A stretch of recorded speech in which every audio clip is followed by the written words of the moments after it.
Hey, Grayson. Obviously, you guys, heard about, or that Chris would be out for a bit. So, um, domino effect, right? Like roles are going to change, minutes, things like that. So, what was your sort of mindset or thought, or I don't know if you talked it over with coaches, just based on, maybe the role changing a little bit into tonight. Kind of, how did you view that injury, and maybe what you may need to do now going forward? Yeah, I didn't really talk it over with any coaches. I thought mentally my mindset was the same. Maybe was a little bit quicker to shoot some of those catch and shoot shots I got. Um, but I think it was just being in different spots. Some of those spots that Chris is usually in on offense, top of the key, playing off of post-ups, ISOs. Um, I was there and got the ball swung, and they collapsed hard on Giannis and Drew all game long, so I was able to take advantage of that. Attacking closeouts or shooting it and letting it go. So I didn't feel like mentally much change. I was just in a little bit different spots. Was it a throwback at all to, when Chris missed games with the last knee injury and health and safety? Yeah. The stat, like if you just put it, stat lines or on paper, it look very similar. Did it feel that way tonight, or was it different at all? No, I still think it's different. I was starting back then, still coming off the bench, so it's still different. But like I said, mindset hasn't really changed all season long when I get the ball. With Chris sitting on the bench, did he ever talk to you during the game or point things out to you? He just said good job.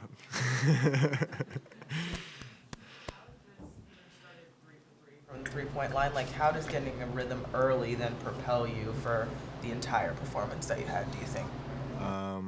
Well, it definitely opens up drives. It makes it a little easier to get to the paint. I had 2 drives in the second half where they just pretty much ran me off the line.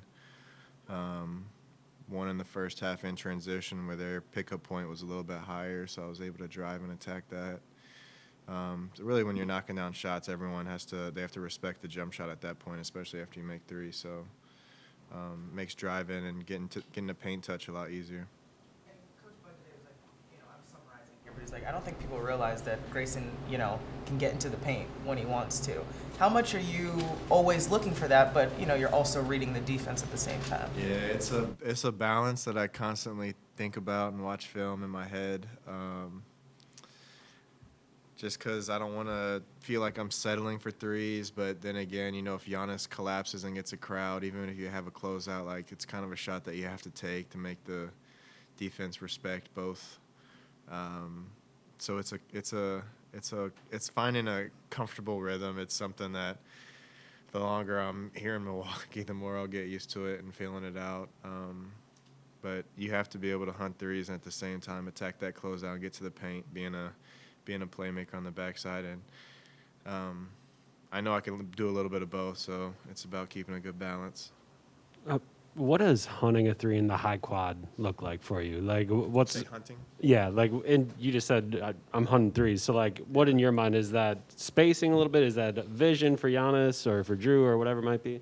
Well, a lot of times they're usually posting a wing or trying to get an ISO on the wing, or Giannis a lot of times in the middle. So it's really getting to 4-point line spacing almost. If Giannis is in the middle, getting to the break on the sideline, or if they're posting up on the side, trying to be on the top of the key or sliding over, getting to that 4-point line, then it makes the defense really have to pick.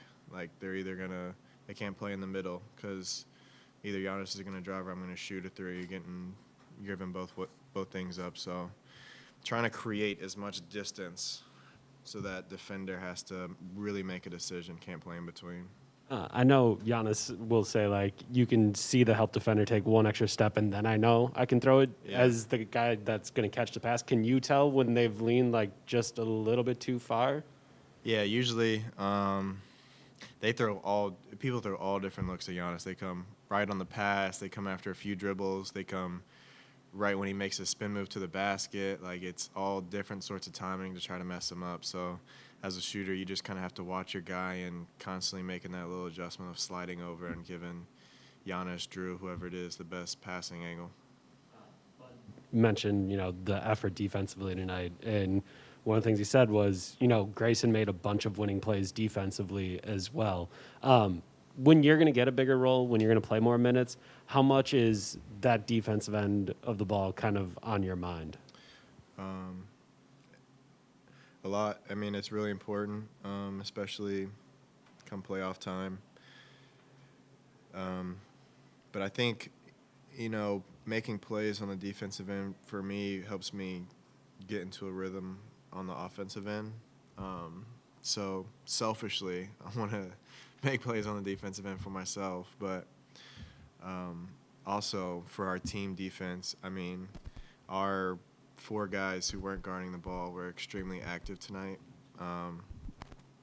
So that was super important. We didn't make passes out to the 3 early. Shots in the paint weren't easy. I mean, and so we made it tough. And a lot of times I was one of those 4 guys playing the help side, playing the back side. So trying to be as active as possible. And then when you make a play like that, it kind of gets you going, gets you feeling like you're in the game. What a difference between Game 2 and Game 3 for you and Pat and Carter. Was that just a bad bench game and you just chalk it up? It happens once in a while, or was it any kind of wake-up call or reprioritization for you guys?